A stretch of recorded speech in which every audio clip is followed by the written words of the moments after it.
um, our leadership team to turn their cameras on if you're hidden. I'm not going to ask you to speak because by the time it'll take too long to shift from person to person and ask you all to say hello. But what I'm going to do is read everybody's names and acknowledge everyone. I did want to also remind people that materials for today, including the prayers, will be made available afterwards. And these sessions are being recorded. The prayer was recorded and the entire morning will be recorded. I do have a PowerPoint that I am not going to screen share, but I am going to put it into the chat. So if you want to click on it, it's going in just a second there, it's there. If you want to open that and follow along, just a few slides to keep me on track, but I have a script that's longer than the slides, so that's why I don't want to share my screen. You know, I think as we've seen this weekend, all the folks that have been involved in this weekend, there's a lot of folks behind the scenes all year round. So I want to acknowledge our leadership council and a few others. You know, we stretch from Ohio to Texas to Kansas to Canada. We have our area reps who are responsible for specific geographic areas, as well as folks who are reaching out to our virtual communities. So we have a lot of people trying to make connections. I'm Matt Dunn, I'm the chair. Margy Lisjak, as I read your name, maybe if you wave, and if folks are in gallery view, you might be able to see more people. So Margy Lisjak is chair-elect. Leanne Meyer is our head of spirituality. Abby Sareen is our head of education. Paul Combest is our head of temporalities. Kelly Welling is our secretary. Carrie Ann Bowman is our treasurer, and her term will be ending at the end of this year. I don't know if Luke is on, but Luke Horner will be replacing her in January. And we have some at-large positions, Caitlin Sapola McCullough, who participated in our prayer this morning, Rob Broderick, who has been helping out with the technology behind the scenes this weekend, and Corinne Woodruff is our person who is reaching out to folks who might be out there on their own, not connected to a community, trying to connect those folks. We have representation on the MSJC steering committee. Leanne Meyer is one of those people, and the second person that we have appointed is Maureen O'Rourke. Father Ted Cassidy is our spiritual advisor, and we're grateful for the wisdom that he imparts on us, and we appreciate the perspective that he brings, being a vowed religious. Marcita Riley is our regional representative to the International Organization of Marianist Lay Communities. We heard from her yesterday. Sarah Gray is our employee. We hired Sarah and share her with the Marianist Social Justice Collaborative. That has worked out really well, and it's great that we're building that institutional capacity. Sierra Christian is in the Philadelphia office of the Marianist Center in Philadelphia. She does our newsletter and some other administrative things for us. And Faith Liasialagi in Hawaii does the Magnificat newsletter that most of you probably receive on a monthly basis. Our area reps, who some of you have relationships with, depending on where you live, are Kay Stone, Linda Flores Tober, Brian Gravander, Errol Christian, Jose Matos Afont, Ellen Saleya, Grizel Benitez Hodge, and Marcel Dion and Jose Robert from Canada. And I also want to give an acknowledgement. Our election cycle doesn't always line up with when we have assemblies. Actually, we don't vote at assemblies for officers. We've voted on other business in the past, but our elections, we have multiple election cycles so that we have staggered terms. And folks who went off of our leadership team since the last assembly are Jim Barrett, who was our head of education, and Marg Van Hert Paradis, who was an at-large person managing our relationships with our various partners in the Marianist family. And then Susan Vogt preceded Marcita Riley as the as the regional representative to the international organization. So thank you to the leadership team for all the volunteers. I thanked assembly volunteers by name yesterday, but thank you to all of you. And we've also had several committees over the years.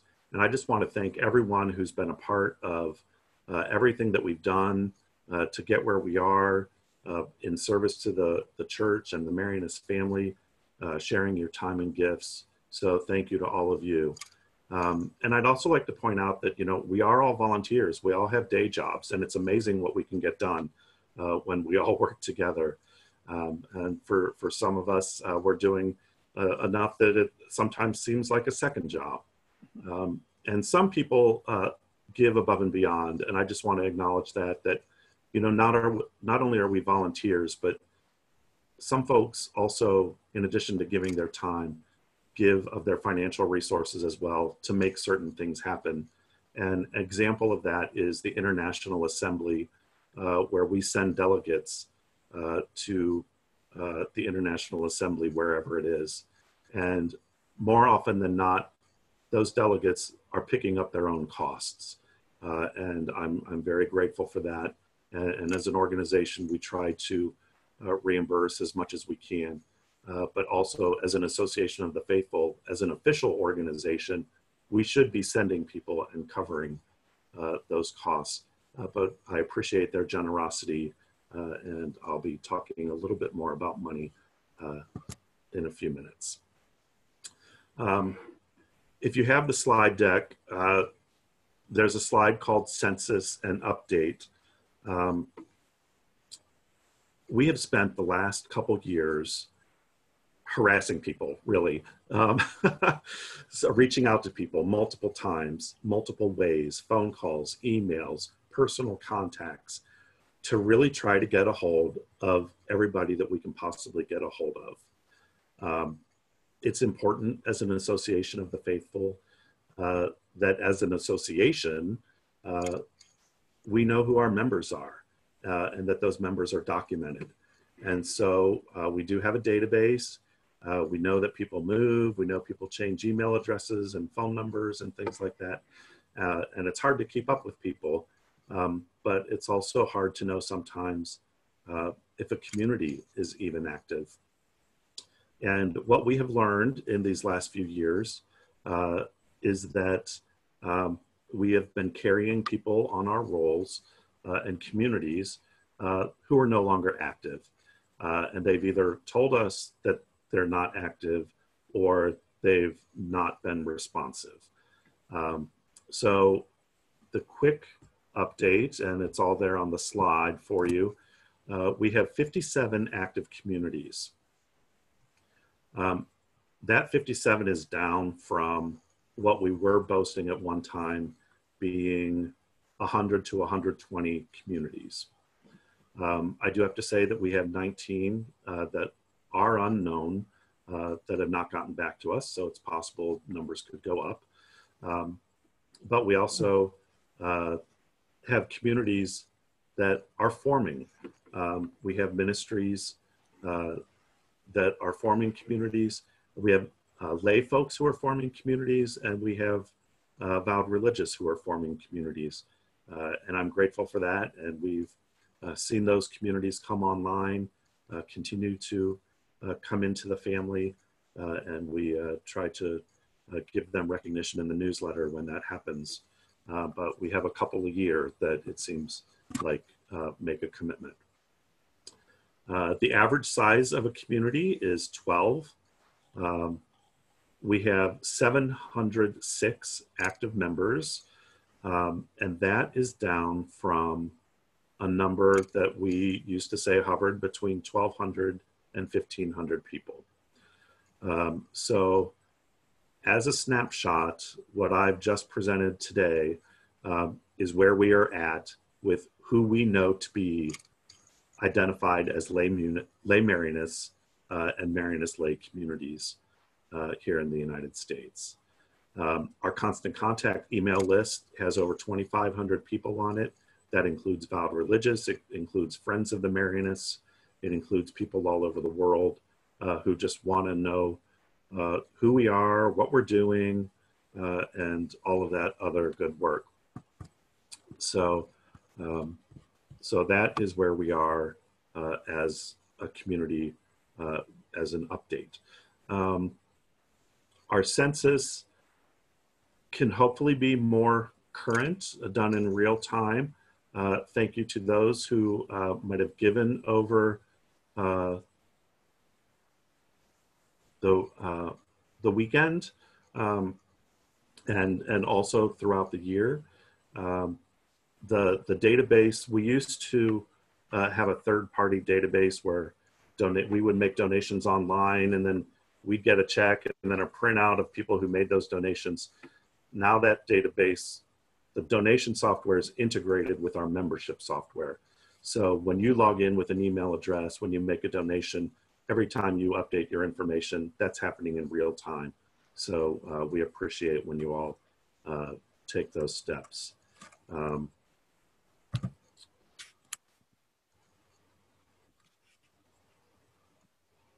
I'm seeing a bunch of people that said that the PowerPoint didn't work right. I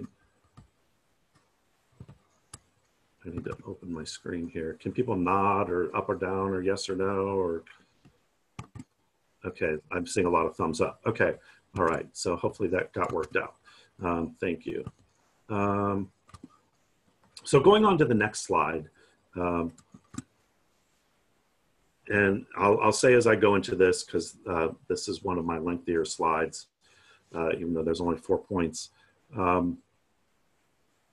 Margy and I will get through everything that we can get through this morning. And then if we have time for questions, we will entertain questions. Moving on, the goals and priorities that we set, we've over the years at different intervals had different strategic plans. A lot of them in the past have been around infrastructure, just building our institutional capacity as an organization.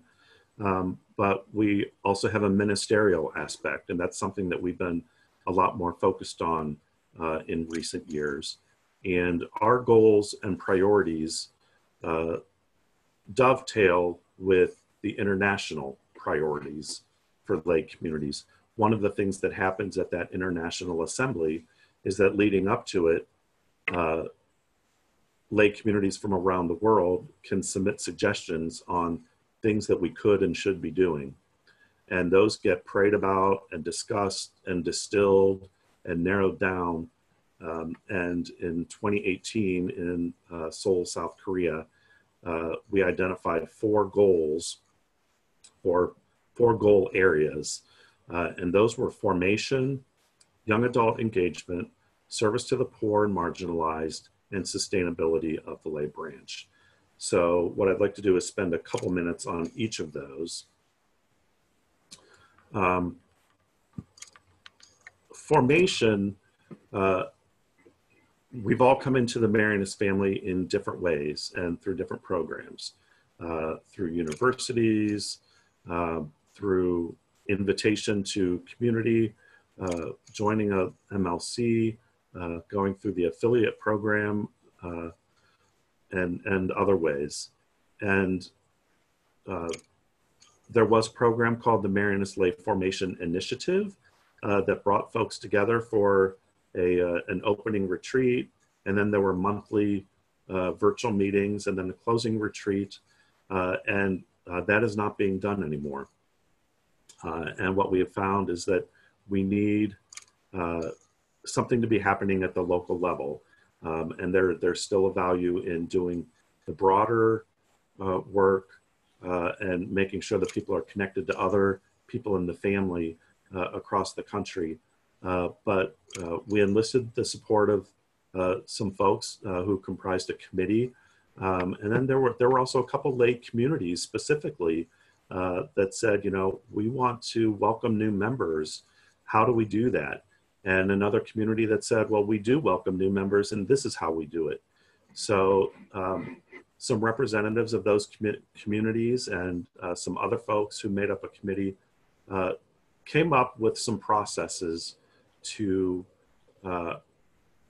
offer formation for a community that is just starting out, and then also individuals who would go through formation and either become a community because they've gone through as a cohort, or that they would possibly join an existing community or start their own. We will be rolling all of that kind of information out between now and the end of the year. We have some other processes that we still need to work out procedurally, like, you know, somebody contacts us on the internet and says, you know, I'm interested in being a lay Marianist. Well, who's the person that reaches out to them? Who's the person that walks with them? If we have this process for the curriculum that they need to go through, what kind of commitment do they make at the end? Who is receiving and documenting that commitment?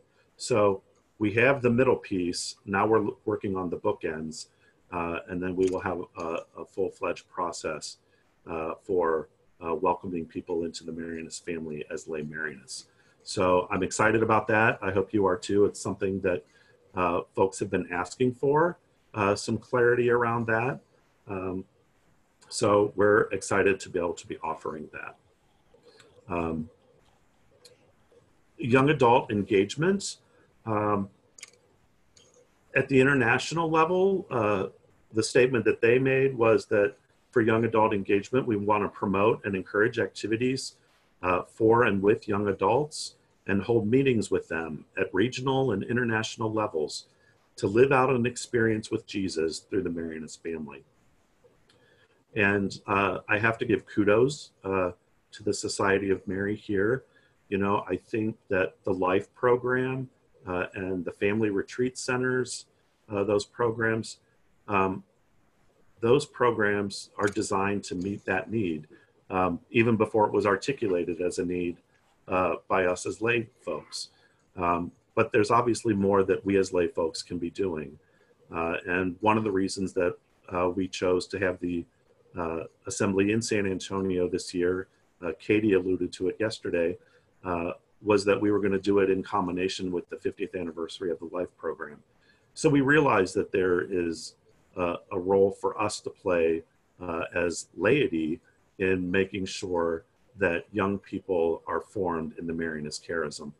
And young people for us can mean youth, but it also means young adults. So the fact that we have the Marianist Social Justice Collaborative and the Adele Social Justice Project, those provide avenues for people of any age, and with the Adele Social Justice Project specifically targeting young adults who want to put their faith into action. And I think that is something that we can certainly continue to build upon. And then one of the things that we're aware of, keenly aware of, are the young adults who are amid life transitions. You know, they might have been formed at a university, they're starting careers, they're starting families, and we now have a new generation of future lay Marianists. So my challenge for us is that we start to look at programming that is family friendly, not just through a retreat program that already exists, but how do we as laity embody a Marianist spirituality within the context of a biological family. And there are folks, this is not reinventing the wheel. There are folks who have raised their kids in the charism and things like that. But what we do need to be better at is telling those stories and allowing folks to learn from each other. So hopefully there'll be more to come on that. The last thing I would say about young people and youth is just really quickly to touch on, and again, thank Marcita for her work. Yesterday, if you were not here, she presented a sexual abuse policy. There were a lot of good questions through the dialogue around that. So we know there's a little more work to be done on, how does that look from a practical perspective, and what are the logistics and legalities that might be involved at a local level, knowing that one locale might be doing things differently than another. But it's important that we protect our youth. So if we are going to ramp up more family-friendly and youth-friendly programming, that policy will be even more important. And all of those kinds of things that, like the policy itself, will be shared through the materials for the assembly, but they will also go on our website and through other communication channels. Service to the poor and marginalized. The international directive is to promote concrete programs to put into practice at the service of the poor and marginalized in solidarity with them, and to do social justice work, to create suitable programs, not only for the materially poor, but also for the spiritually poor. And I really liked, I really like that phrase of being in solidarity with them. I think it resonates with what we heard from Father Greg yesterday, that you don't go to the margins to bring people to the center. You go to the margins to be with the people at the margins. And what I would say about that is that MLC-NA, and even internationally, as lay Marianists, we don't have a national project. We don't have an international project. We're not running schools. We're not running food pantries. We're not St. Vincent de Paul. But there are things that we could and should be doing. A couple years ago, we had a little campaign, I forget if it was in Advent or Lent, where we did Marianists in Action, and then we had a hashtag, and we were encouraging people to do good deeds and to post those on social media with that hashtag. Communities do service projects and are engaged in various ministries, and we encourage that. I think a lot of us are aware of the Mission of Mary Cooperative in Dayton and the work that they're doing, and that was started by laity, and the prison ministry in Hawaii. Those are just some examples of where we can step into the forefront, and we don't need permission. We just need the desire and the right heart, and gathering the right resources to make that kind of work happen. Again, I would point also to the Marianist Social Justice Collaborative. Interestingly, even from a fundraising perspective, a lot of people say, well, why do we need MLC-NA when we have MSJC? Because people don't often see the connection. And MSJC is supported and made possible by the three branches of the Marianist family here in the United States. So you'll see in our budget that we have a line item that does support MSJC, and that is the vehicle by which we as the three branches are trying to engage our members in the social justice work that is being done by those issue teams. And then the last thing that I would say about service to the poor and marginalized, and I think we'll hear a little bit more from Brother Ray this morning. Marianist family councils have a real opportunity to bring together the Marianist family within that geographic area to say, how do we work together to make a difference in this community, in this broader community? And so we'll hear some examples this morning of how folks in Dayton are doing that. But I think that can really give witness to vowed religious and laity working together in mission beyond the existing Marianist-sponsored ministries. The last bullet point there, I'll spend a few minutes on, and that has to do with the sustainability of the lay branch. And this is not a problem just here in the United States.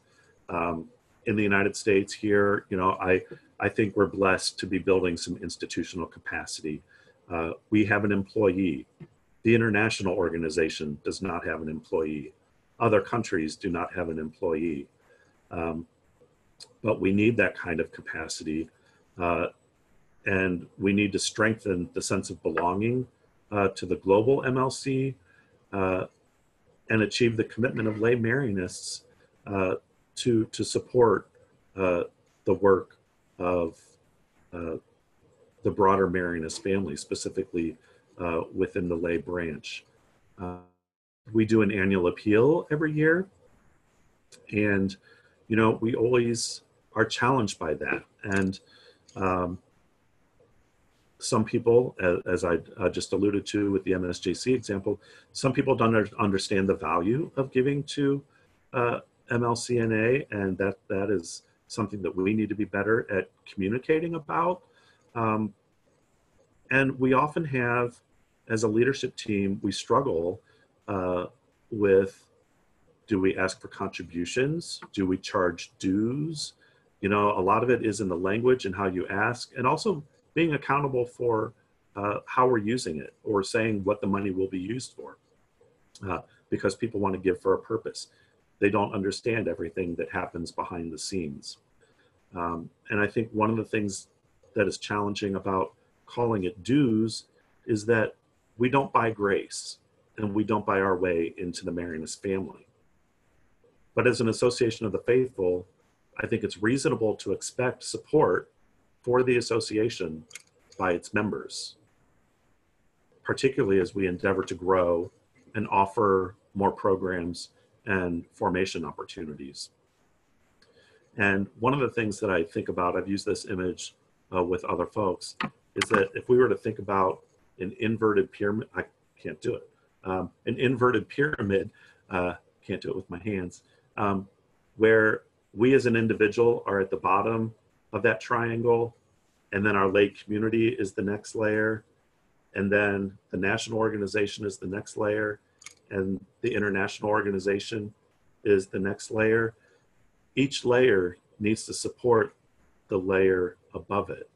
And so you'll see in our budget that dues that come into, or contributions that come in to MLC-NA, we pass along to the international organization.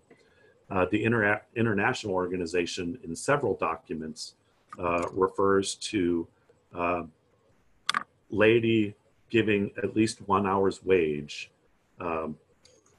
to the international organization. And I think they landed on an hour's wage because that could be different for everyone. There is some equity in that, even for folks who are on a fixed income.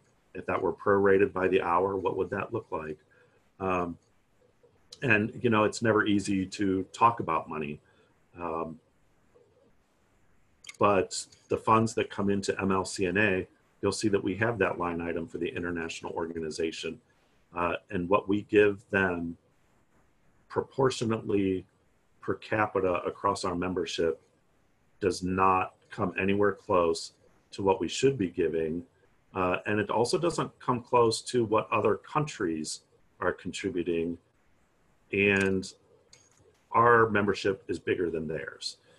So when we go to the international assemblies, it can be embarrassing that here we are in the wealthiest country in the world, and there are some who are giving their pittance, but to them, that is a meaningful contribution, and it's actually more than what we're able to give. We say in some of our literature that we're asking folks to give 2 hours wage so that an hour stays national and then the other hour gets passed on locally. That's just some background about how our finances are determined and why we ask for what we ask for. I'm certainly open to dialogue, perhaps not here today, but in future conversations on how we convey this message of the importance of supporting the broader institution. You know, I thank Sarah Gray for all of her work. You know, I am proud of the fact that one of the things that we have been able to do is to hire an employee. And because we share her with MSJC, you know, we have a half-time employee. I would like to see our fundraising grow to the point that we not only have that administrative support, but as a nonprofit organization, not just as an association of the faithful, but as an actual organization, also recognized by the IRS, we should have an executive director. As a faith-based organization, we should have a director of formation. I think when we grow and are able to hire those positions, we'll be able to grow even more and be more effective and to spread our mission and grow proportionately. If you would look at the financial slide then,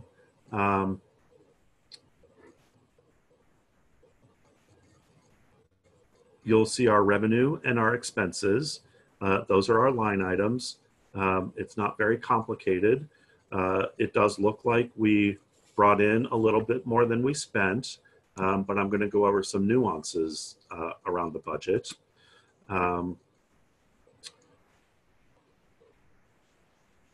The restricted amount, some of that is funds that do come to us, and it's specifically earmarked for the international organization. So that comes to us, and then we pay it out. And then the balance of what we give the international organization comes from the rest of our membership. It's not that entire $3,500. Part of that $3,500 also includes some seed money that was for this year's assembly that paid for some folks to go to San Antonio to do some work on the ground, which is why there were some expenses for this assembly back in 2019 that you see at the top of the expense column. Unrestricted is our normal operating fund. And then the interest reflects the fact that we have an interest-bearing checking and savings account with the bank that we bank with. Talking a little bit about the expenses, I just want to review those just in the spirit of transparency, because a lot of people don't know where their money goes. I just mentioned the assembly. We do have banking and other fees for different transactions that we have as an organization. Personnel reflects part of Sarah, but it also reflects the work that Sierra Christian, so we have Sarah and Sierra, the work that Sierra does on our newsletter and some of the banking that she was doing in Philadelphia. We also pay a prorated rent for the space that we occupy in the Philadelphia office. It's small, it's nominal. None of us is ever actually there, but we do maintain files there, and Sierra manages that for us. We make equal contributions to the international organization and the MSJC. And we made a commitment as a leadership team, I think back in 2016, that every year we would increase our contribution by 10%. So we know from year to year, unless we were to have a little bit of a windfall and could give more, that each of those organizations receives that dollar amount plus 10%. So that's how we budget for those organizations. MSJC presents a budget to the Marianist Family Council of North America, so that the sisters and the brothers and we see their budget, and we approve that budget, knowing what each of the other branches is contributing. And then the international organization, it's been a while since I've seen a copy of what other countries are contributing, but we make a commitment to them every year. Insurance, we do have directors and officers insurance, like a good nonprofit would have, that covers any work errors and omissions by us or our treasurer or anything that would happen in our accounting, just to make sure that everything is clean and covered there if there would be ever any mistakes. Going back to the personnel, I would just point out really quickly that Sarah is primarily, she's actually full-time employed by MSJC, but then we pay MSJC for half of her time. And so the dollar amount that is represented on that personnel line only represents a portion of 2019, because we got the bill for the second half of 2019 in early 2020. So what we will ultimately be paying in personnel will actually increase now that she's been on board for an entire year. So the 2020 number will be bigger. And if you notice the difference between the revenue and expenses, I can tell you that the money that we brought in will not, that difference isn't big enough to cover what we expect the expense to be this year. So we'll be doing some more aggressive fundraising in the fall to make sure that that happens. The other thing, not for us to be comfortable, but when we created a position and hired for it, we also did so knowing, I don't want to use the word cushion or rainy day fund, but we did have 2 anonymous gifts that assured us we would be able to cover that salary. And so we operate on a cash basis, so we're not accruing anything. We pay the bills when we get them. In an accrual system, we would let things accumulate, and then you would see what those expenses and revenues would look like over time. But we did have revenue that came in 2018 that will allow us to spend money on salaries if we're not able to raise them.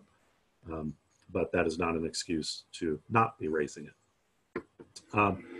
The software line, I would draw attention to because it's kind of high, but that represents the fact that we have the Zoom accounts that we make available to lay communities to use. And lay communities not only use it, but MSJC uses it. And prior to them getting their own account, NACMS also used it.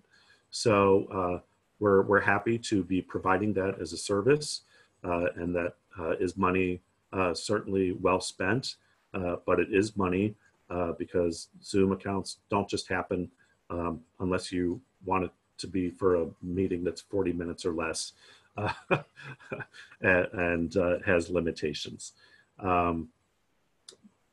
The other thing in the software line is constant contact.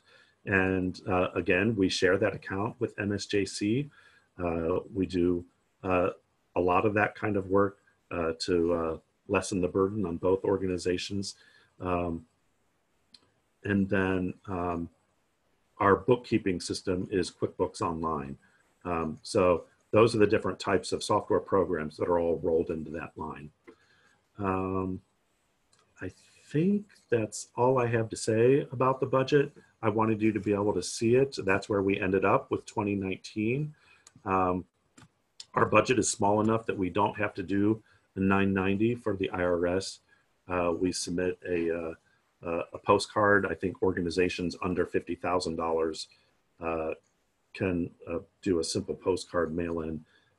But as we grow, we'll have other financial controls in place. There is the next slide after the financials is just a pie chart. I just provided that for people who might be visual to see those breakouts in a different way.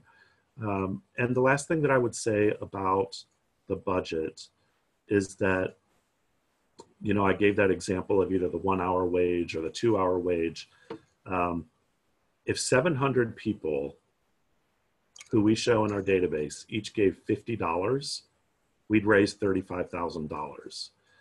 And we would be able to do a heck of a lot of good work with that $35,000. For those of you who contribute regularly, I am grateful. We all are grateful and appreciative of your contributions.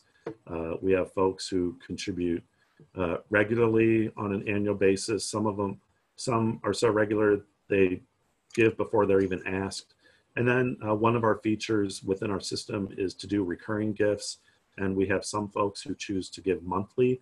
If that's an easier way to budget for it, that is something we can accommodate. And we also have communities who give on behalf of their members. So a community might take up a collection and then send us one check, or just pull it all together and send us an envelope with everybody's contributions in it.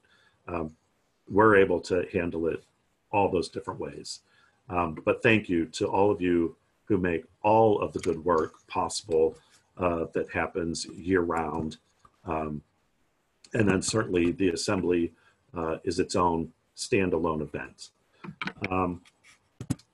Real quickly to wrap up for me before I hand it off to Margy, is to say one more thing about sustainability, because sustainability to me isn't just about the money. Sustainability to me also means engagement. And so there's a slide there, involvement, communication, and interaction. And I think I alluded to this in my opening remarks yesterday, and I know I certainly alluded to it in 2016 during that assembly, that we need you. We all need to be involved. This takes all of us to be missionaries. People need to be involved, to be on committees, to be on an MSJC issue team, to serve on a family council, or volunteer with an activity that, or an event that a family council might be putting together. So we are really wanting to make sure that people know about the opportunities they have to get involved.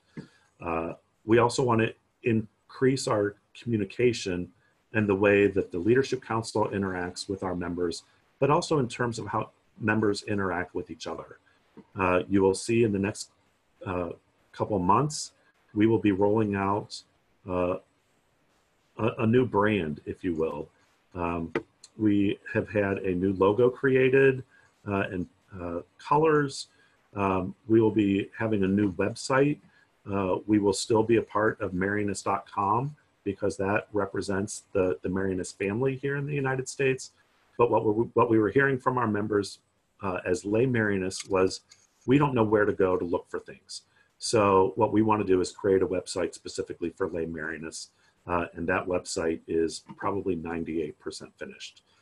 So you'll be seeing more coming out on that. Hopefully that will also work in tandem with building out our social media presence, but that also takes effort, not just on our part, but contributions on your part. We would love to get pictures. We would love to get stories and write-ups to feature in newsletters, to post on social media. So my challenge to lay Marianists here is that don't just hear what I have to say about the money, because it's not about the money. This is about all of us working together toward a broader vision, and thinking about that broader vision closes me out because Margy will be following me as the chair, and it's been my privilege to share my gifts and service to the Marianist family I'll continue to be the chair until December. As I mentioned earlier, our cycles don't align with the assembly, and Margy will take over in January. So she'll be up next to share some of her ideas and her vision, as well as some of the things that we're already working on to get folks interacting and thinking about a collective vision. The other thing that I wanted to do, and you see it there on the last slide, this is a steel sculpture made by Brother Melmeyer, Marianist brother, and this has been handed down to all of the chairs of MLN-NA, our predecessor organization, and MLC-NA. So on it are the names of former presidents or chairs, as we have called them over the years: Tony Garasha, Marge Kavanaugh, A.J. Wagner, Rudy Reyes Jr., Mike Wasno. I will add my name to it, and the next time I see Margy, fortunately we live in the same city, this will be hers to carry and to hold and to watch over her as she assumes the role of chair. And with that, I will turn it over to her. Well, thanks, Matt. That is a gift that means a lot to me. Thank you. So just quickly, those of you who might not know me, I am Margy Lisjak. I originally met the Marianists in Pittsburgh, where I had the good fortune of being formed by brothers Tom Giardino and Tim Phillips, as well as Richard Sarney, when I joined the Pittsburgh Young Adult Sodality. I currently live in Dayton, and I'm a member of the Micah Theotokos community, as well as Visitation State community. I want to start by echoing Matt's expressions of gratitude. And really, I am so very grateful to each of you on the assembly team for the gifts of time and talent that you gave us to bring the assembly to us this year. It's been a massive undertaking. You've had so many unique challenges, but what a wonderful time you've given us and what wisdom we've heard from so many voices. Thank you, Katie and Jess, and to each of you on the assembly team who said yes. And I would be remiss if I did not also thank your family and friends who supported you because of the months of planning and time that you devoted to this. Thank you for sharing your family with us. Before I say a bit about my vision, though, I would like to thank one other person, Matt Dunn. Matt has really provided us with much wisdom, grace, and dedication to our Marianist family in general, and specifically to the growth and formation of the Marianist laity. As he said, he completes his term as chair of MLC-NA at the end of the calendar year. And we can't let this milestone pass without publicly acknowledging his contributions. Matt has been part of the MLC-NA leadership team in various capacities for many years.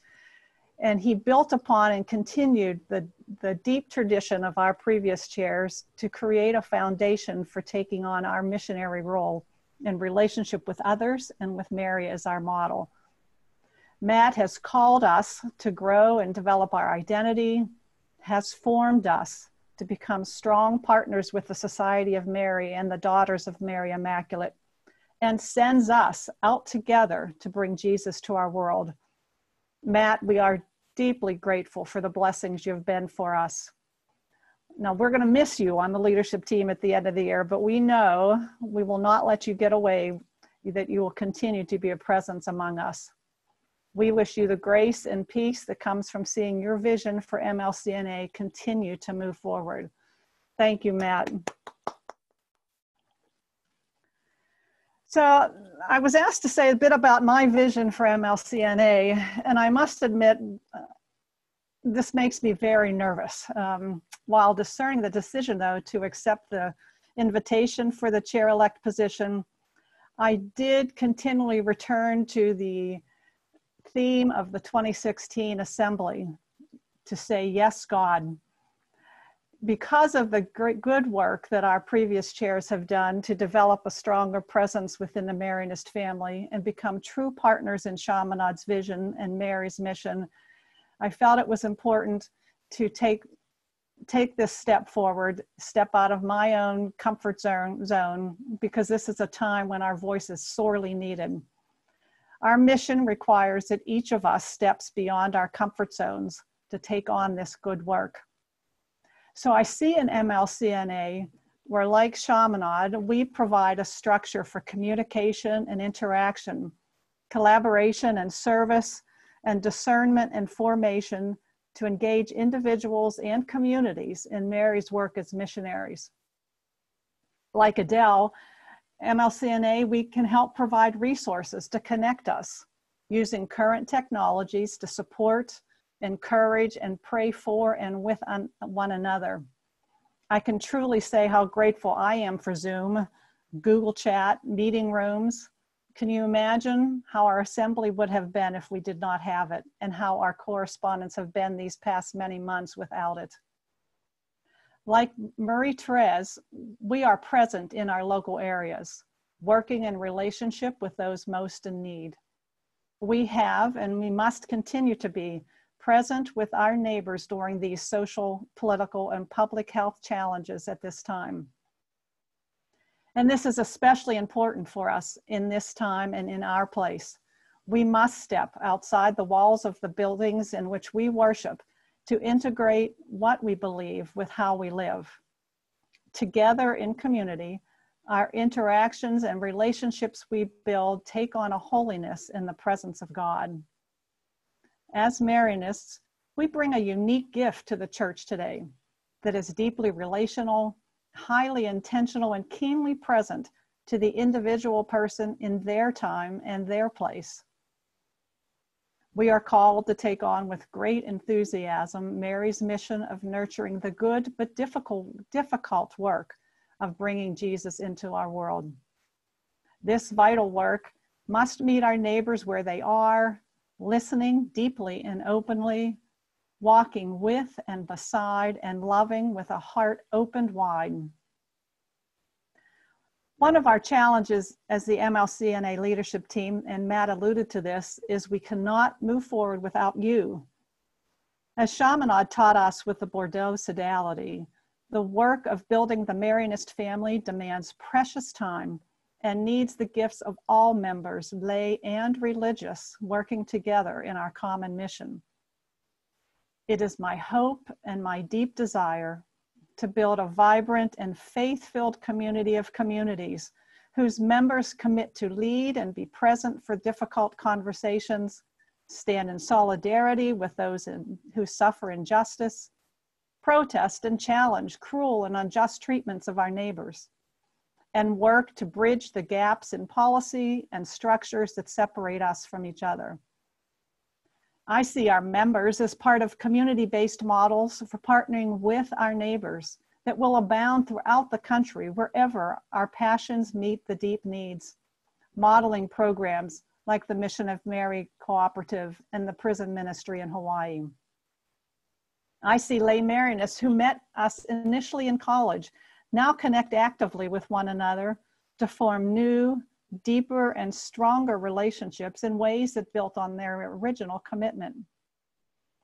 I see and hope for growing numbers of volunteers to take on tasks and responsibilities that currently reside with the leadership team to further our mission without becoming burdensome to any individual. I am grateful already for ways that include serving as area representatives, writing prayers and sharing personal reflections on the feast days for our monthly newsletters, and of course, helping to plan and organize this lay assembly in roles that range from on-the-ground logistics to program planning. I see a community of communities where retreats and prayers proliferate, and opportunities such as intergenerational meetings, the Spirit of Saragossa, Marianist Manna, Gathering in the Spirit retreat, call us to meet beyond our own individual MLCs, whether in person or virtually, throughout the months between this assembly.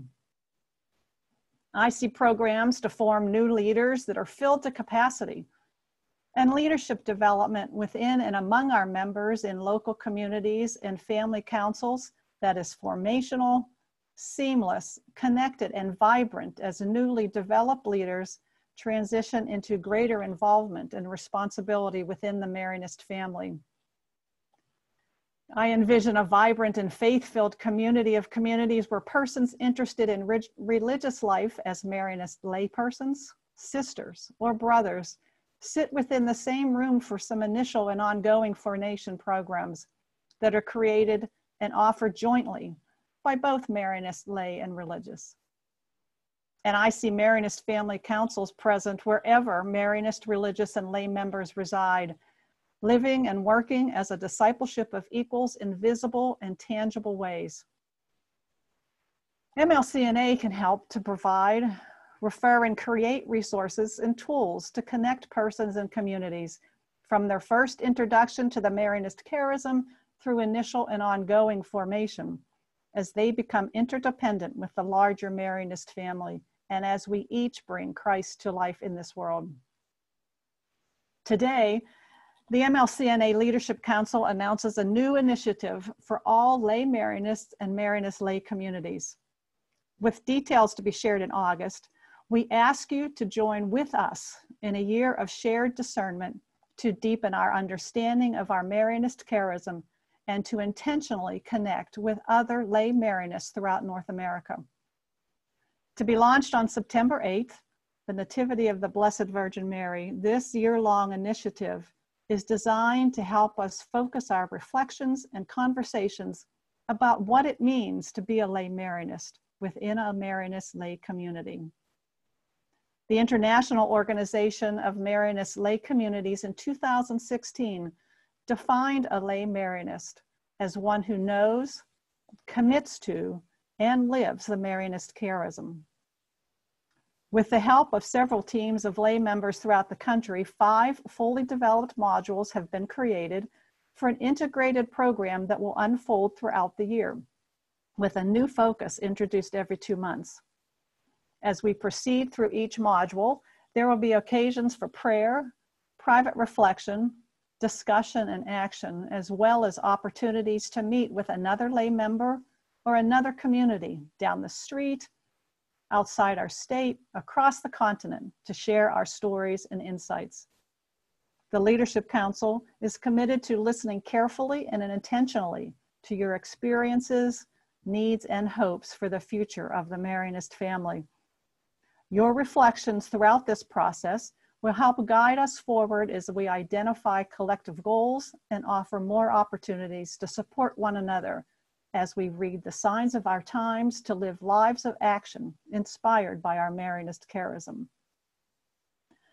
I believe MLC-NA gives the lay branch a voice in which to transform ourselves and the church today in collaboration and partnership with our Marianist brothers and sisters, our religious and vowed. As so many have stated this weekend, we must move from talking about to acting together. I look forward to working with each of you to build the Marianist family, and I can't wait to see how we bring Jesus into our world together. May the Father, the Son, and the Holy Spirit be glorified in all places through the Immaculate Virgin Mary. Amen. Thank you. So I think we get to stop here with the business. Thank you. I think we have, what, Matt, a couple minutes to take some questions, or should we give everybody a well-deserved break as we take a moment before Brother Bernie talks with us about the province directional statements? I think we've used our full hour, so okay. I think there was a break built in before Brother Bernie. So why don't we go ahead and do that? And folks, take a stretch break, use the restroom, get some coffee, and then we'll hear from Brother Bernie. Great.